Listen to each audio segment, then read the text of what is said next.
Hey, Thrand here. Hey, this is Eldgrim. And we've got a special for you. We've got a book here. It's the Book of the Samurai. It's a book that's put out by the Natori-Ryu. It was sent to us by Antony Cummins, and it's the collection of scrolls of the Natori-Ryu. And this is Book 1, Fundamental Teachings. So basically, we haven't had a chance to do a review like we wanted to do. We were going to go ahead and do it much sooner, but we want to be able to read it. And yeah, it's a big book, so that's a big read. Yeah, and thank you very much. He sent us both a copy. Thank you very much, Anthony. Right. We both have a copy. We've been able to read it that way easier between both of us. Yeah, we don't have to pass books between each other. Now we can read it individually. I've put a lot of time into it. I have the luxury of doing that in a lot of cases. But it's a lovely book, great content. You want to think of this fundamentals book. If you've ever served in the military and you were a private in like the Army or the Marine Corps or the Air Force, something like that, they give you a handbook when you first start in boot camp. And that handbook contains a lot of things that as a casual reader you might go, well, that's common sense. But then there are things you don't know, like you might know rank nomenclatures or marching commands or formations. Some people don't know to change their socks every day. And there's a lot of content in the basic training books in modern military that kind of have those features, and those features happen to be in this fundamentals book. So some people read it and go, well, this is common sense. Some people read it and go, wow, I didn't know that. So this is a historical time capsule, though. All right, this is not a martial arts book. This isn't a book going to show martial techniques or sketches, drawings, or detailed descriptions of that kind of thing. It's not going to talk about how to use a sword, like how to draw it properly, or I mean, there might be a few things in here about swordsmanship and how to put your armor on and stuff like that, but this is not going to be a military manual like something like the Book of Five Rings or something by Miyamoto Musashi, how to use a sword, or The Art of War by Sun Tzu. It's not going to be something like that. Not at all. Again, this is a fundamentals book. Right, it's very basics. I mean, but there might be some stuff in here that would catch you by surprise. Even though a lot of it, if you study this type of thing, you're going to know by common sense, some of it might actually help you, or it might give you ideas or better insight into the time period. Like I said, it's a time capsule. This is something that somebody took the time to write down that some people wouldn't. That's a great description. It's how not to be a noob if you were part of the Natori-Ryu around the 1700s. Sure. That's basically what it is. It's how got not a lot to be a total screw up, I guess, in the military. Yeah, well, I mean, how to be a proper samurai, how to not lose honor, how to gain honor, how if you do have to lose honor, the better choice, not the worst choice. Right. Some of it is common sense, though. Right. Well, that's one thing about this is you'll notice that unlike modern military handbooks on how to be a soldier, this book has a lot of cultural and there's a lot of nationalism and a lot of cultural components that are kind of mixed in with it. Also familial because obviously it's the Natori-Ryu, so it's their clan, so you have a lot of that. There's some school of shinobi or the shinobi no mana or ninjutsu in their art, but it's mostly a samurai manual. It's basically what it'd be like to be on the field, like an ashigaru or samurai under their clan. Yeah. Like what commands mean what when they're called out to you by a higher ranking officer. This is also valuable if you're an early samurai. As you start getting promoted, you're going to want to know how to give those commands and when to give them, things like that. But what really interests me is in this book they talk about things like capturing criminals, like that's part of your duties.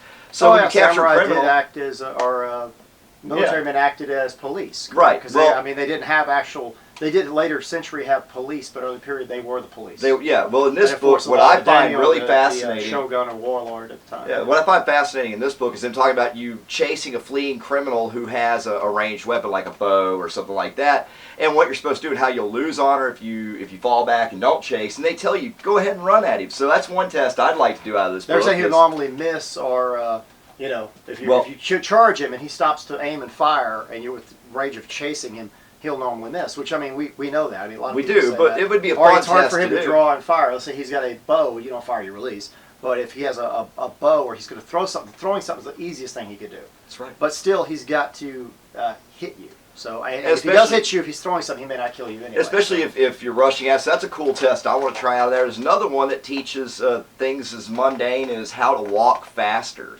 Right. I know you said you experimented with it and you want to do a full test on it. Yeah, so that's something else to test out is the technique. So you do get some technique things in there, and it does talk about the placement of your feet and how you're supposed to achieve this. We want to do some testing like that of it, but the thing is, there's not a lot of stuff like it's not going to be an action book where we can test out a incendiary device or test out a technique of how to defend yourself by making a shield or something. Yeah. Although it does mention shields in there. Yes, they do mention shields in there. So obviously shields are something very important. They mentioned them earlier here, but I haven't found out for sure if they meant palisade or some type of stand-up pavilion type shields like the name perplexes me at the moment of the Japanese, but they have one that they set up and hid behind from arrows where they can actually carry it. But I don't know if they're talking about handheld or, I mean, very interesting. Well, it's hard to know. I'm looking into that right now. So yeah, it's a great book. I enjoyed reading it. It fascinated me through and through. If you're a gamer, this book is a book to buy. If you're trying to do a historical setting, yes. Yeah, if you're a tabletop, write novels on historical Japan or like it, like you really are into it, you want to know details about everything, even mundane life. That's true. And military.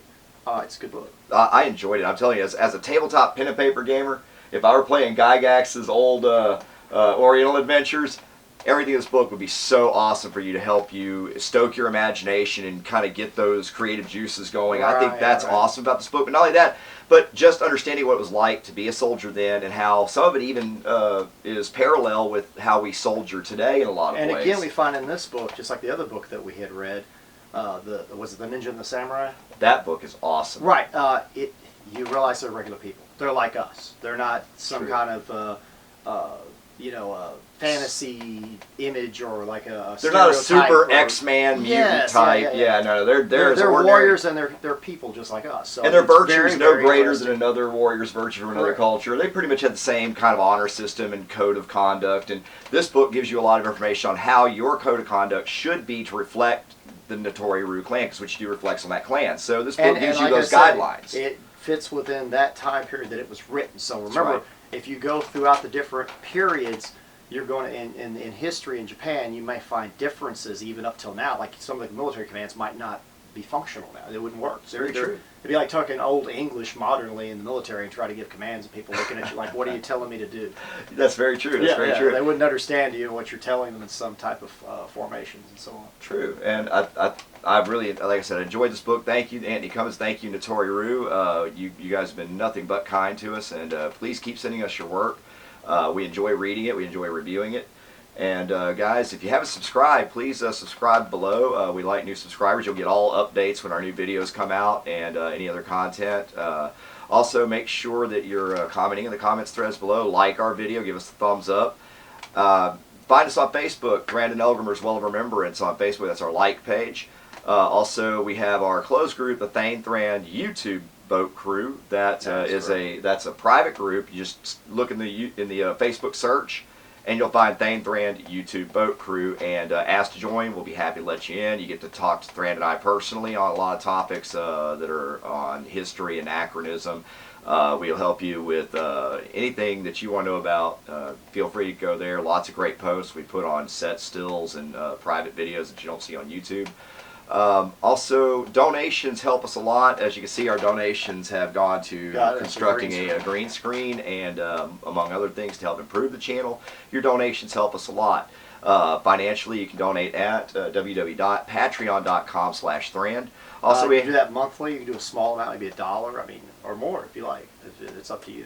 Yeah, and then there's our PayPal. I forget every time. Right, it's Thrand, Thegn, Thrand, Thrand, at yahoo.com, and that's the ID to PayPal. You can also message me there if you want to send a message to me. I try to check it. I also have a Gmail with the exact same address. Same, so you could use it either at Gmail or Yahoo, but if you want to get a hold of our PayPal, it's actually Yahoo. Right. So and yeah, tell us what you want us to do with that money through PayPal or even through Patreon. We'd love to hear your suggestions. And if you want to donate materials, if you're a blacksmith, a weaponsmith, any kind of gunsmith, Boyer, Fletcher, you make us something, send it to us, and we'll definitely test it out. And we love handcrafted items, so that's always a big help. Thank you again for watching, and farewell. Farewell.